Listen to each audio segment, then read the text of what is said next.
uma outra questão muito importante com relação à aplicação da lei penal no tempo diz respeito às leis temporárias e excepcionais.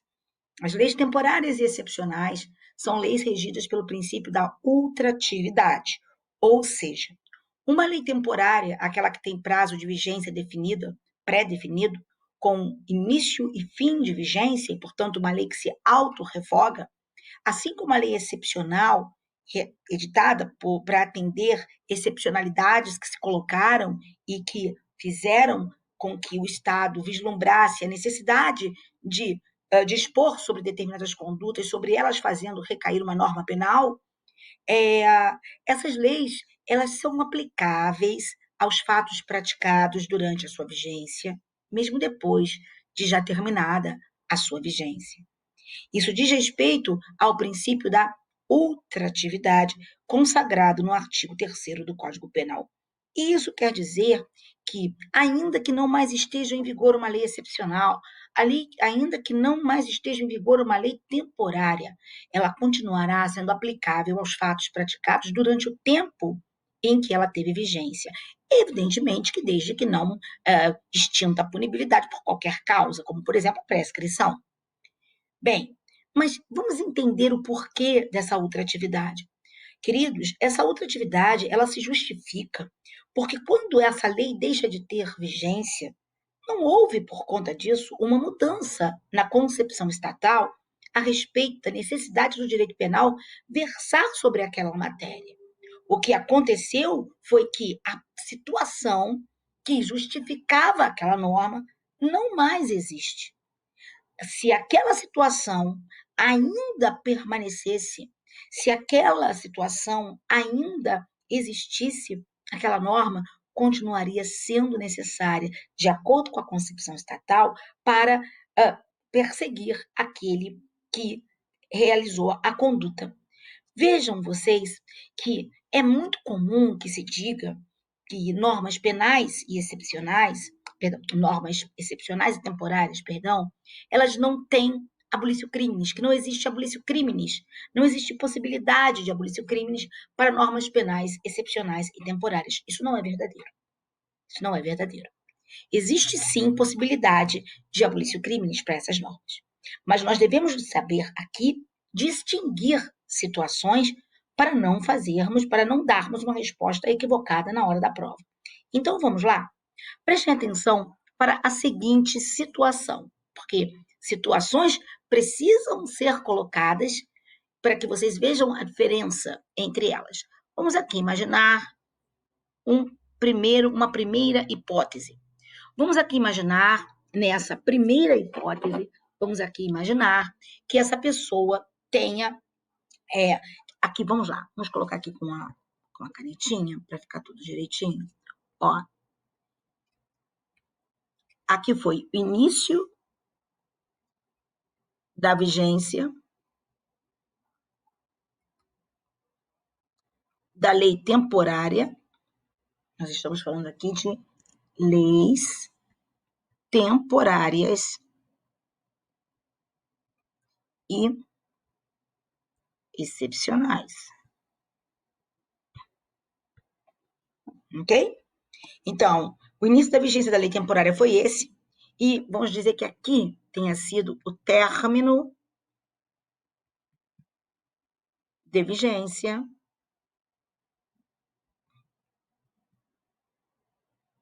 da lei temporária. Ok? Vamos imaginar, então, que a pessoa tenha praticado aqui, nesse momento, José pratica a conduta tipificada como criminosa pela lei, que é a lei temporária, que eu vou chamar de lei X. Ok? Então, nesse prazo, José, nesse dia, ainda vigente, aquela lei temporária, o José pratica o fato que essa lei temporária define como criminoso. A pergunta é, nesse momento aqui, o MP pode ou não pode denunciar José pela prática desse crime? E o judiciário poderá ou não poderá condená-lo? Claro que sim. O MP poderá denunciar o José.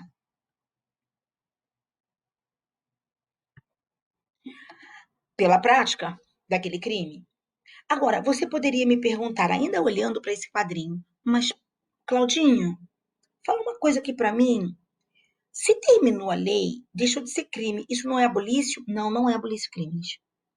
Mas, Claudinha, abolício crimes não acontece quando o fato deixa de ser considerado criminoso por uma outra lei? Sim. Por que não houve abolício crimes aqui? Não houve abolício crimes. Por quê? Vamos lá.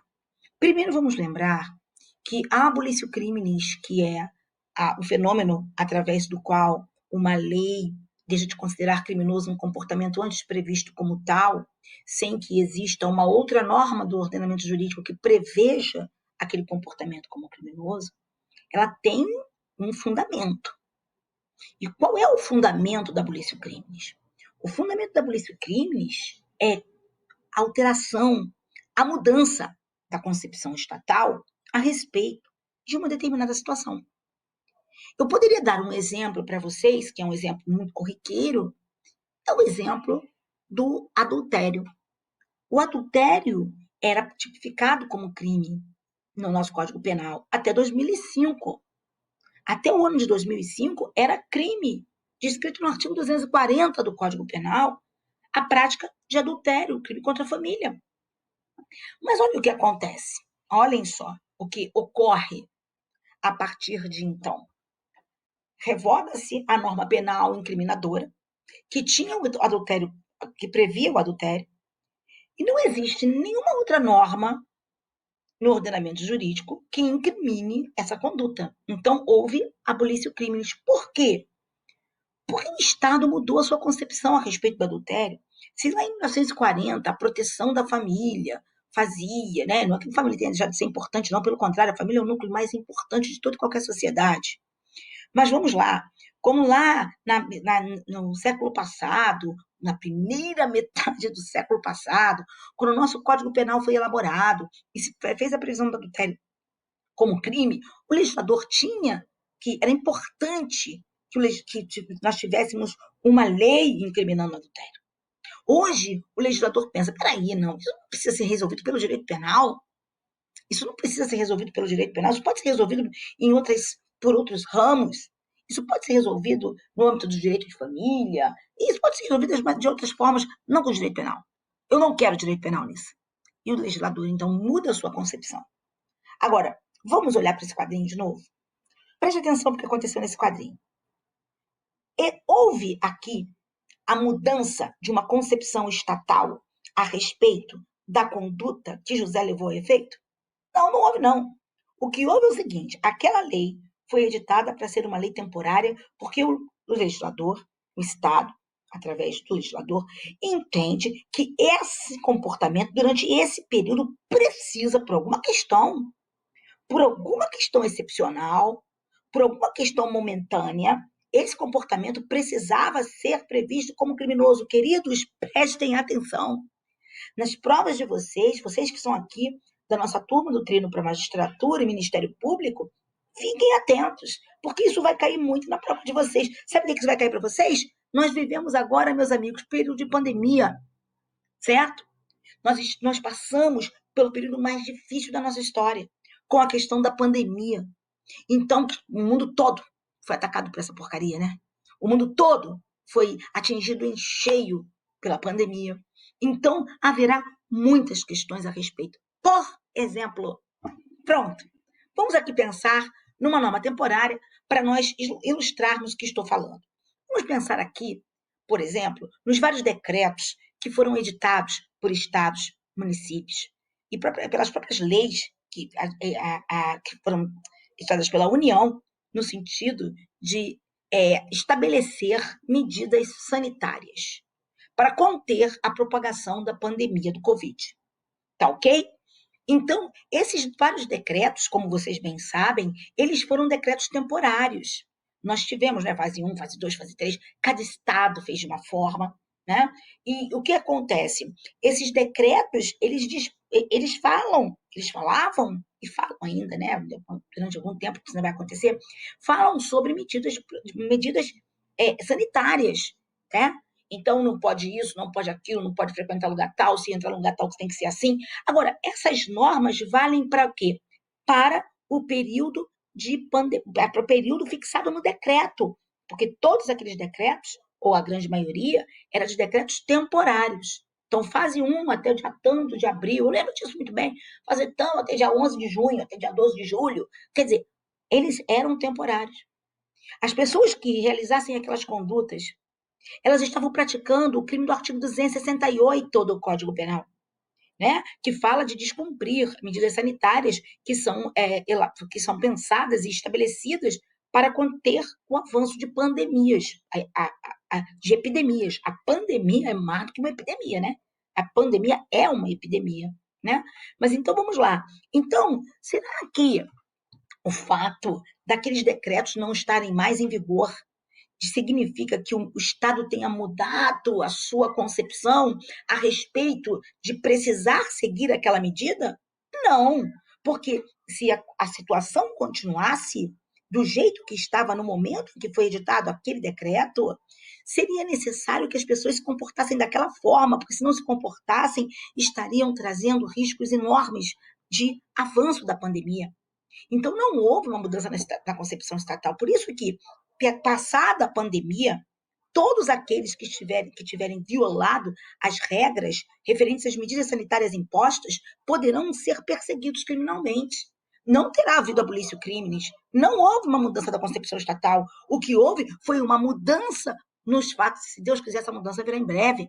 Essa mudança dos fatos fazem com que aqueles decretos, né, que não tenham mais valor, mas tiveram na época para a qual eles foram criados, tá? Então não há abolício crimes. Agora, por isso a ultratividade da lei excepcional e temporária. Agora, olhem só uma situação diferente que pode acontecer. Vamos lá. Precisamos ver que também podem acontecer situações diferentes. Olhem para cá. Vamos imaginar, e se essa questão cair, gente, eu ousaria dizer que muito poucos sabem responder, muito poucos saberiam responder. Vamos lá, vamos imaginar agora a seguinte situação fática. Vamos imaginar agora o seguinte, aqui, ó. Início da vigência.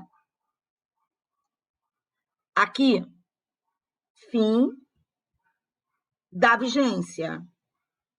Tá ok? Início da vigência, fim da vigência daquele decreto. Você pode aí estar muito perplexo, perguntando assim, pô, mas a Claudinha falou um decreto estadual. Você não pode criar lei. O decreto estadual, ele pode complementar o 268. O decreto estadual pode complementar o 268. Inclusive, quando essa dúvida veio na época da pandemia, eu não entendi por que discutiram a respeito disso, se em todo e qualquer livro, à exceção na época do livro do Rogério Greco, se falava isso, que a regra incriminadora foi criada em 268. Mas ela pode ser complementada, porque é uma norma penal em branco, por decretos, portarias, leis, e pode ser, inclusive, por decretos estaduais e mesmo municipais, desde que estados e municípios tratem daquela matéria nos limites da sua competência constitucional. E, como vocês sabem, o Supremo Tribunal Federal, quando surgiu a pandemia, disse, e não poderia ser diferente, porque nem precisaria dizer, está na Constituição, que a competência para legislar sobre e para editar quaisquer tipos de normas, mesmo que não estejam trazidas em lei, a respeito de questões de saúde, até porque a competência é concorrente entre União, estados e municípios, cada um no âmbito das suas, digamos assim, das suas prioridades. Tá ok? Então, poderia sim e pode o 268 ser complementado por um decreto, não tem problema nenhum. Mas vamos lá, eu estou aqui, vamos voltar aqui para o quadro. Início da vigência da lei, fim da vigência da lei. Vamos lembrar que é lei temporária, da LT, tá ok? E vamos agora imaginar o seguinte, essa lei diz que a conduta X é crime, tá? A lei X, que é essa vai dizer, essa que a gente está analisando aqui a lei X, né? Ela vai dizer que a conduta X é uma conduta criminosa.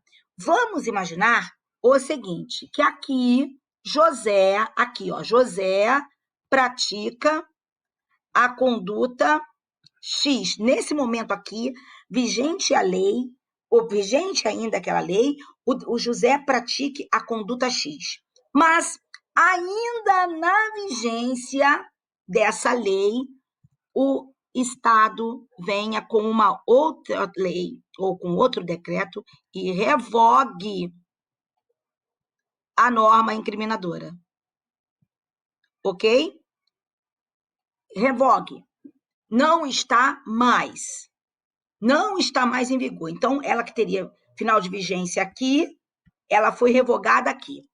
A minha pergunta é, nesse caso, poderia o Ministério Público, nesse momento aqui, pode o MP aqui denunciar? Aí a resposta muda.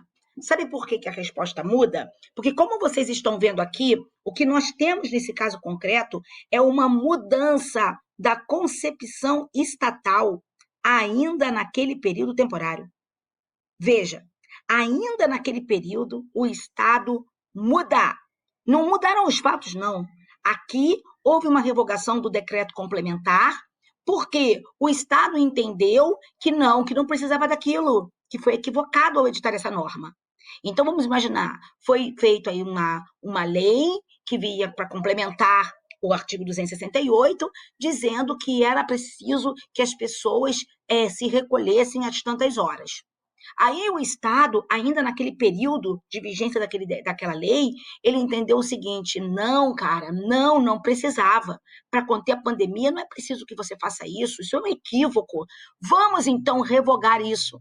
Vamos revogar essa norma que complementava o artigo 268, estabelecendo como necessária para a contenção, para impedir a propagação da pandemia, que as pessoas se recolhessem no horário tal. Não, a gente exagerou. Vamos mudar isso. E o Estado, então, viesse a mudar essa norma.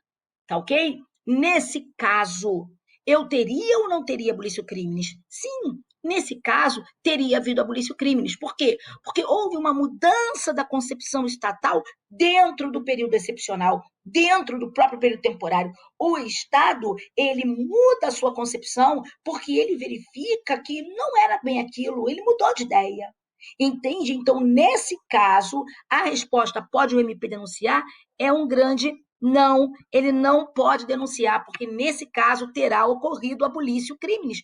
Nesse caso específico, terá havido abolício crimes. E tendo havido abolício crimes, está extinta a punibilidade nos termos do 107.3 do próprio Código Penal. Ou seja, e havendo abolício crimes, extinta a punibilidade, como poderia o Ministério Público denunciar? Não poderá denunciar. Então, é errado essa afirmação de que não existe abolício crimes em norma temporária e excepcional. Vou repetir. Não existe pelo fato dela ter cessado a vigência. Não. Mas existirá se dentro do próprio período excepcional e do próprio período temporário a norma for revogada por outra, sinalizando uma mudança da concepção estatal a respeito daquele fato. Ok? Muito bem. Uma outra questão. Todo mundo fala, normas excepcionais, normas temporárias são ultrativas. Meus caros, as normas que beneficiam também são ultrativas. As normas que beneficiam, elas também são ultrativas na medida em que, se elas forem, se houver revogação dessas normas por uma outra norma mais dura, né? Se houver novatio legis impejus, aquela norma anterior é que valerá para aquele fato, mesmo não mais estando em vigor. Então, vamos lá. O que eu quero dizer com isso? Eu quero falar aqui desta situação aqui específica. Presta atenção. Ó, eu tinha aqui lei A, e a partir daqui, lei B.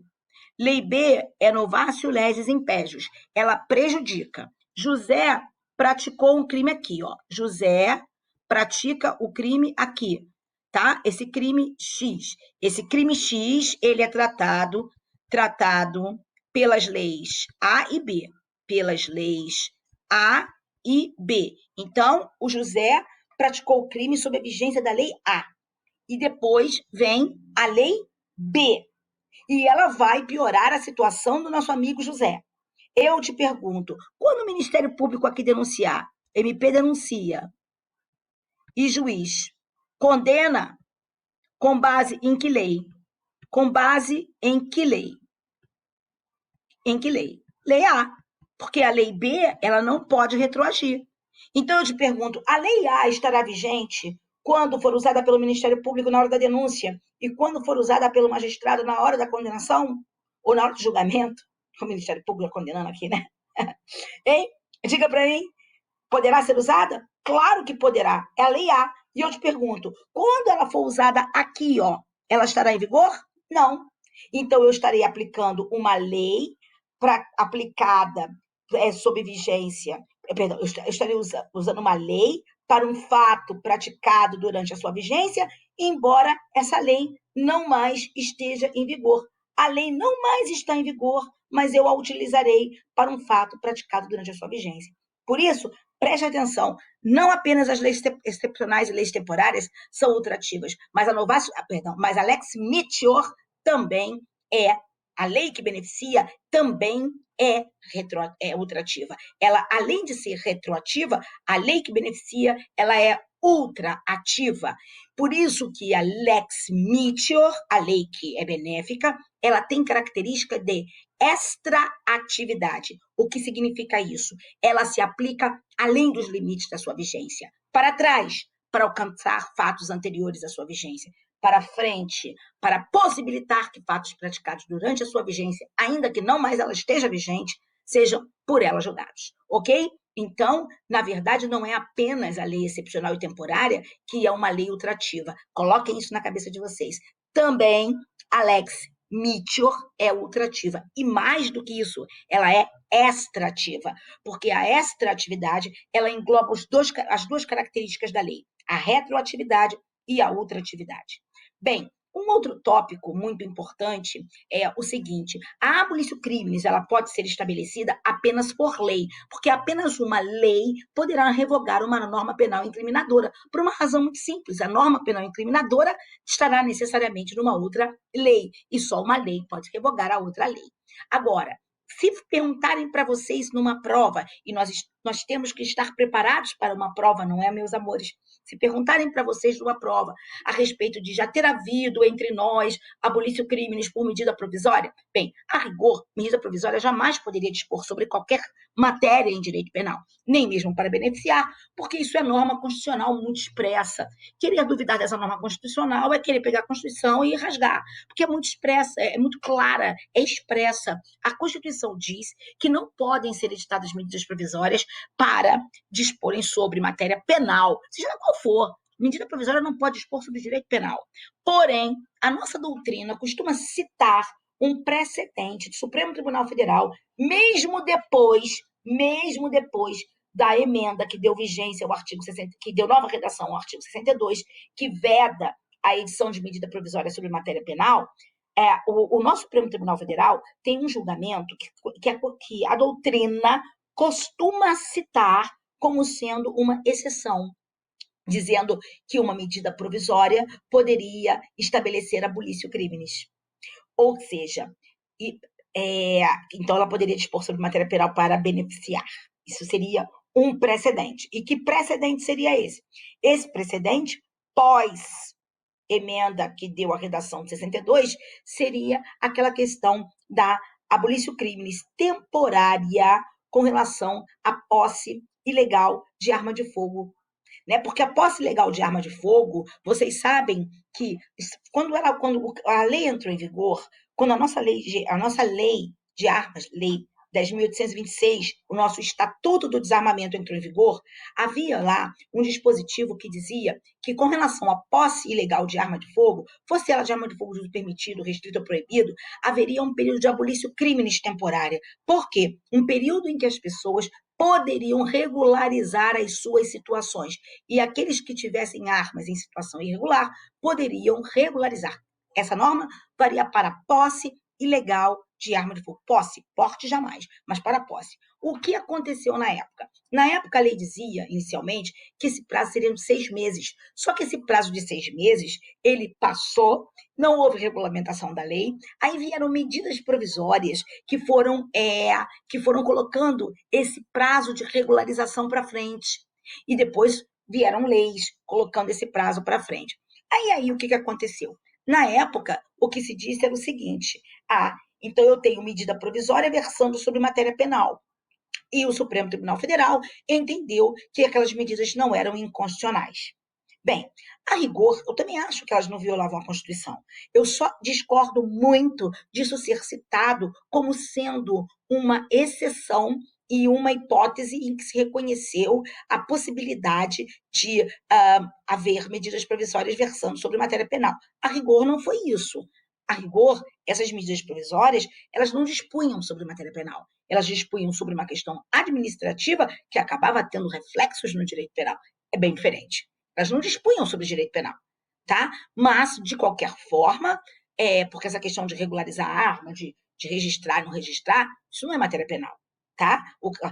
Isso tem reflexos penais, porque se a pessoa possui uma arma sem registro, por exemplo, estará praticando crime de posse ilegal de arma de fogo, né? Então, eu acho que ali houve uma confusão nessa interpretação que a parte da doutrina faz. Mas não quero saber, porque o que eu quero é que você passe no concurso.